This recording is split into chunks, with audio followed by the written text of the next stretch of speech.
Hi friends, Sunday story telling time లోపల డబ్బు విలువ అబౌట్ డబ్బు విలువ. ఒకరోజు అక్బరు పాదుషా కొలువుదీరి ఉన్నాడు. సభకు వచ్చిన వారంతా ఆయన మాటలు శ్రద్ధగా వింటున్నారు. అయితే బీర్బల్ మాత్రము అంతకుముందు రోజు అక్బర్ పాదుషా తన కానుకగా ఇచ్చిన మోహరీలు లెక్క పెట్టుకుంటున్నాడు. 1-2 సార్లు పిలిచినా బీర్బల్ పలకపోవడంతో అక్బర్కి కోపం వచ్చింది. బీర్బల్, నీకు సభ కంటే ధనమే ఎక్కువైపోయిందా అన్నాడు కోపంగా. క్షమించండి జహాపన, నిన్న మీరు ఇచ్చిన మోహరీలు లెక్క పెట్టుకోవడం మర్చాను, అందుకే ఇప్పుడు లెక్క పెట్టుకుంటున్నాను అన్నాడు బీర్బల్. అదే నేను అనేది, నీకు అన్నింటికంటే డబ్బు మీద ఆశ ఎక్కువలా ఉందే జహాపన. నిజంగా డబ్బు తర్వాతే కదా అని తాపీగా అన్నాడు బీర్బల్. అది నిరూపించగలవా? లేదంటే సభకు నువ్వు క్షమాపణ చెప్పలేంది. డబ్బు విలువ ఎక్కువనా నాకంటే అంటే అవును అన్నాడు. నువ్వు నిరూపిస్తావా? రాజు కాబట్టి కోపానికి వచ్చారా అడిగాడు. తప్పక నిరూపిస్తా, కానీ కొంత సమయం కావాలి అన్నాడు.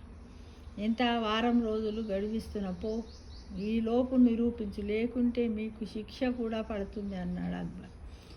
ఆ తర్వాత 2 రోజులు బీర్బల్ తన ఆరోగ్యం బాగలేదని రాజుగారి కొలువుకి రాలేదు. డబ్బే ప్రధానమని నిరూపించడం చేతగాక కొలువుకి సెలవు పెట్టాడని అనుకోసాగారు అందరూ. 3వ రోజు చీకట్లో అక్బర్ దగ్గరకు వచ్చాడు బీర్బల్. జహాపన, మనం ఇంటి ఒక చోటికి వెళ్ళాలి. ఎక్కడికి? ఈ రాత్రి అని రాజు అన్నాడు. చాలా ముఖ్యమంటూ తొందర పెట్టాడు. అక్బర్కి అది అలవాటే. బీర్బల్ అప్పుడప్పుడు అక్బర్ని అలా ప్రజల మధ్యకి తీసుకెళ్ళి ఏదో ఒక మంచి పని చేయిస్తాడు. అంత తొందర పనికిరాదు, నేను తయారవడానికి సమయం పడుతుంది అన్నాడు అక్బర్. మీరు తయారై వచ్చేసరికి పని కాస్త చేజారిపోతుంది అనడంతో అక్బరు రాత్రి దుస్తులతో, నైట్ డ్రెస్లతోటి హడావిడిగా బీర్బల్ వెంట బయలుదేరారు. ఇద్దరు కలిసి గుర్రాల మీద చాలా దూరం వెళ్ళారు. పోయేటప్పుడు అక్బర్ అంటున్నాడు, ఇలా ఎంత దూరం తీసుకుపోతావా? అసలు నువ్వు చెప్పదలుచుకుంది ఏమిటి? పైగా నాకు చాలా ఆకలిగా ఉంది అన్నాడు అక్బర్. అయ్యో, కంగారులో నేను డబ్బులు తేలేదు జహాపన అన్నాడు బీర్బల్. లేకపోతే ఎంతే, మన పేరు చెప్పి ఏమైనా తిందాం, తర్వాత డబ్బులు పంపుదాం అన్నాడు అక్బర్. అంటే చూడండి, మనకు డబ్బు ఉంది, ఎవడైనా తిండి పెడతాడు అనుకున్నాడు. ఎవరు? అక్బర్. రొట్టెల దుకాణం దగ్గరికి వెళ్ళి, నేను అక్బర్ పాదుషా, ఈయన బీర్బల్, మాకు చాలా ఆకలిగా ఉంది, మేము రాజధానికి వెళ్ళి డబ్బులు పంపుతాం, రొట్టెలు ఉంటే ఇవ్వండి అన్నాడు అక్బర్. చాలేవయ్యా, పొద్దున్నే ఉద్దర బేరం, పైగా పాదుషా అంట. మా పాదుషా ఇలా అడగడు, డబ్బులుంటేనే రొట్టె ఇస్తా అన్నాడు దుకాణం యజమాని. అయితే చూడండి, ఇంకా అయ్యం ఒకరొకరు అంతా తిన్నాక మనము అప్పుడప్పుడు సినిమాలలో చూస్తాం చూడండి, పైసలు లేకపోతే పిండి రుబ్బించుడు, గిన్నెలు దోపించుడు, ఇంకా అలాంటిది ఈ కొట్ట ఆయన చేయలే. కాకపోతే ఏంటంటే ఇక్కడ ముందే చెప్పిరు వీళ్ళు, ఎవరు? ఈ అక్బరు ముందే చెప్పిండు, ఏమైనా మా దగ్గర పైసలు లేవు, నువ్వు మాకు రొట్టెలు పెట్టు, నేను ఊరికి పోయినా ఇంటికి పోయినాక పంపిస్తామని చెప్పిండు. కాబట్టి అలా వీళ్ళకి అలాంటి పరిస్థితి రాలేదు. అదేంటి అలా మాట్లాడుతున్నావు, డబ్బే ప్రధానమా అన్నాడు అక్బర్. మరి డబ్బు లేకుండా ఏ మనిషికి విలువ ఉండదు. నేనే కాదు, ఇక్కడ ఎవ్వరు నీకు ఉచితంగా కానీ అప్పుగా కానీ ఏమి పెట్టరు అన్నాడు కొట్టు యజమాని. అక్కడ ఉన్నవారంతా అక్బర్ బీర్బల్ వంక అదోలా చూసారా జహాపన, డబ్బు ఎంత ప్రధానమో. మనము డబ్బుని సృష్టిస్తే అది మనల్నే మించిపోయింది. ఇప్పుడు డబ్బు లేకుంటే విలువ లేదన్నాడు బీర్బల్. అంటే ఫస్ట్ డబ్బును, కరెన్సీని కనిపెట్టింది మనుషులమే కదా, కానీ అది మనని మించిపోయింది. అది లేకపోతే మనకి ఏ చోట ఏ పనులు జరగవు, అసలు విలువనే ఉండదు అని ఎవరన్నారు? బీర్బల్ అన్నారు. నువ్వు చెప్పింది నిజమే బీర్బల్ అని ఒప్పుకున్నాడు అక్బర్.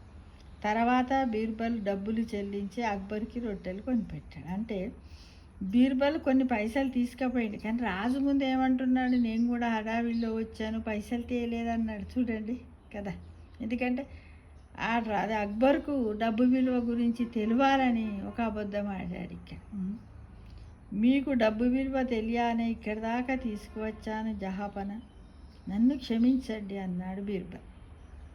పద ఇది మనకి అలవాటేగా అన్నాడు అక్బర్ నవ్వుతూ. కానీ బీర్బలు చేసిన దానికి అక్బర్ కోపాన్ని రాలే. నువ్వు అప్పుడప్పుడు ఇట్లనే చేస్తావు కానీ బయటకు తోలుకొచ్చి ఇట్లనే చేస్తావు కాబట్టి అంటే ఏంటంటే ఏదో ఒక మంచి విషయాన్ని నేర్పిస్తాడనమాట. అంటే రాజులో ఉన్నటువంటి అహంభావాన్ని, ఈగోను, నాకు డబ్బు ఉంది, నేను ఏదైనా చేయగలను, రాజును, నేను హోదాను అనే దాన్ని ఎలా అంటే ఒక కార్యం ద్వారా, అంటే ఒక పని ద్వారానే అతనికి కనువిప్పు కలిగజేస్తారనమాట ఎప్పుడు కానీ. బీర్బల్ అలానే ఉంటాయి, బీర్బల్ కథలు కూడా చాలా బాగుంటాయి.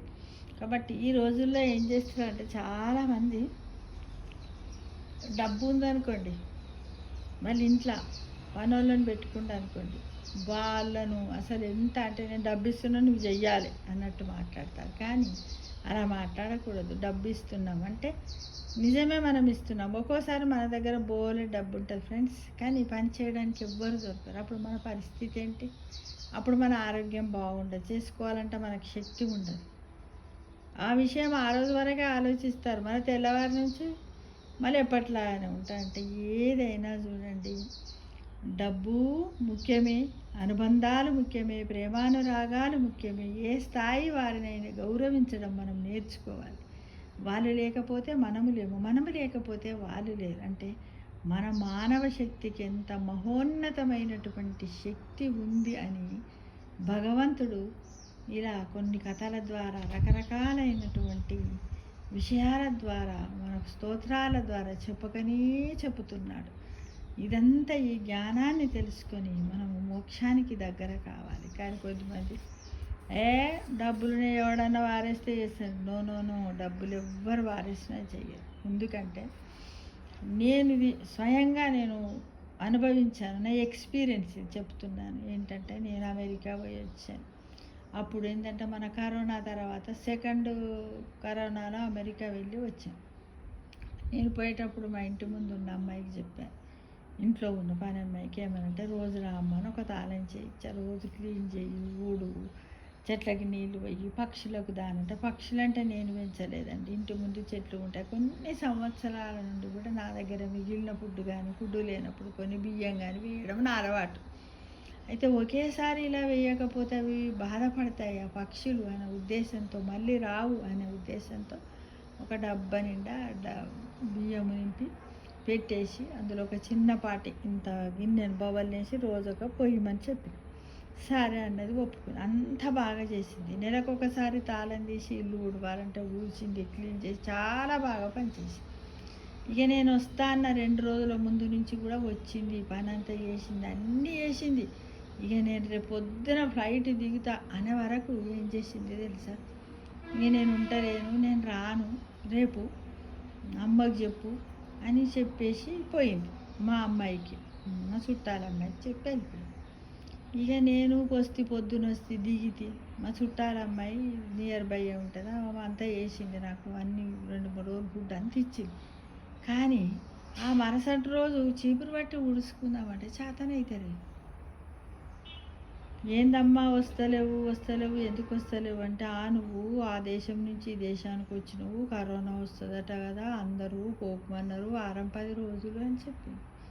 అప్పుడు నేనుండి చూడమ్మా నాకు అన్ని టెస్టులు చేశారు కానీ నాకు ఏమీ లేదన్నారమ్మా, నువ్వు రా, వచ్చి కనీసం బయటనన్నా ఊడ్చి గిన్నెలు దోమించుకో, నన్ను గలవకు, నాతో మాట్లాడకని కూడా నేను చెప్పాను. అయినప్పటికి కూడా మీరు రానే రాలేదు. అప్పుడు పొద్దున లేచి చీపురు గట్ట పట్టుకుంటే అప్పుడు ఉన్నాయి, డబ్బులు ఉన్నాయి, ఎందుకంటే ఆ గంటకు 100 రూపాయలు ఇచ్చి పని చేయించుకునేటట్టు 500 ఇచ్చి చేయించు. కానీ అప్పుడు మన శరీర స్థితి ఎలా ఉన్నది ఫ్రెండ్స్? చేసుకోలేని పరిస్థితుల్లో ఉన్నది కదా. అంటే డబ్బు ఉన్నా కూడా మనకి ఎవరి అనుబంధం ముఖ్యం, ఎవరు ముఖ్యం చెప్పండి? మనుషులు ముఖ్యం, సహాయం చేసేవారు ముఖ్యం, పని చేసేవారు ముఖ్యం. చూడండి, నేను ఇంత ఎక్స్పీరియన్స్ చేసేటప్పుడు నేను బాధపడుకుంటే ఏమనుకున్నాను తెలుసా? ఈ 100 ఇవాళ పైసలు 100 రూపాయల నోటు ఇల్లు ఊడ్చేటట్టు లేదు, వాకిలు ఊడ్చేటట్టు లేదు, చెట్లకి నీళ్ళు పోసేటట్టు లేదు, 1000 రూపాయల నోటు కూడా.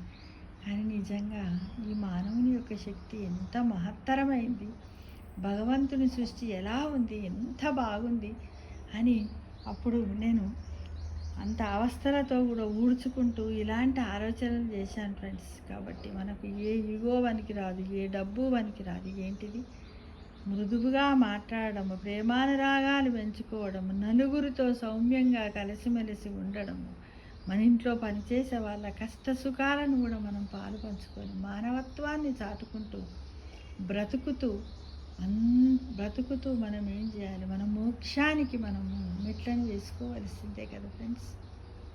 ఇదందరూ బాగా గమనించండి. మీరు ఎక్స్పీరియన్స్ చేశారో లేదో, కానీ నేను ఎక్స్పీరియన్స్ చేశాను. ఎందుకంటే తన ప్రాణము ముందు నా ప్రేమానురాగాలు ఏమీ పనిచేయదు. అంతే కదా, ఎవరి స్వార్థం వాళ్ళకి. నేను పోతే ఆ జబ్బు వచ్చిందనుకో, ఆ జబ్బు వస్తే నేను అవస్థ పడతా. ఆ అవస్థకు నాకు డబ్బు ఖర్చు అవుతుంది. అవసరం ఆ అమ్మనా చేసుకొని ఎట్లన్నా చేసుకొని మనం ఏం చేస్తాం చూడండి. అంటే ఎంత ప్రేమానురాగాలు ఉన్నప్పటికీ కూడా మనిషికి కొంతలో కొంత స్వార్థం అవసరమని నా ఎక్స్పీరియన్స్ ద్వారా తెలుసుకున్నాను ఫ్రెండ్స్. కాబట్టి డబ్బు విలువ అనే దానికేమో బీర్బల్ అక్బర్ కాకతే చెప్పాడు. మమతానురాగాల విలువల గురించేమో నేను ఆరోగ్యము మమతానురాగాలకు సంబంధించినటువంటి విలువల గురించి నేను నా ఎక్స్పీరియన్స్ని షేర్ చేశాను ఫ్రెండ్స్. ఇది మీరందరూ వినండి. ఇలాంటి పరిస్థితులు వస్తాయి కాబట్టి ప్రతి వారితో ప్రేమగా ఉండడానికి, పలకరించడానికి ప్రయత్నం చేయండి ఫ్రెండ్స్. మనం ఎప్పటివరకు ఎరికేనా బిలో 50 వరకు యాక్టివ్ ఉంటాం. ఎవరెంత అనుకుంటాం ఫ్రెండ్స్. ఆఫ్టర్ రిటైర్మెంట్, ఆఫ్టర్ 50+ మనం ఇలాంటి థింకింగ్ మనకు వస్తుంది ఫ్రెండ్స్. అప్పటి వరకు రానే రాదు. ఎందుకంటే మనలో ఊరుకు రక్తం ఉంటుంది కాదా. దాన్ని మించినటువంటి ఈగో మనకి ఏముంటుంది అనుకుంటారు ఫ్రెండ్స్. వద్దు వద్దు వద్దు. మీరు ఇది 50 దాటినాకనో 60 దాటినాకనే ఆలోచించకండి ఫ్రెండ్స్. ఇప్పటి నుంచే ఆలోచించండి. దీన్ని అలవాటు చేసుకోండి. ముక్తికి మార్గం వేసుకోవడానికి ప్రయత్నించండి. ప్రయత్నిద్దామా మరి.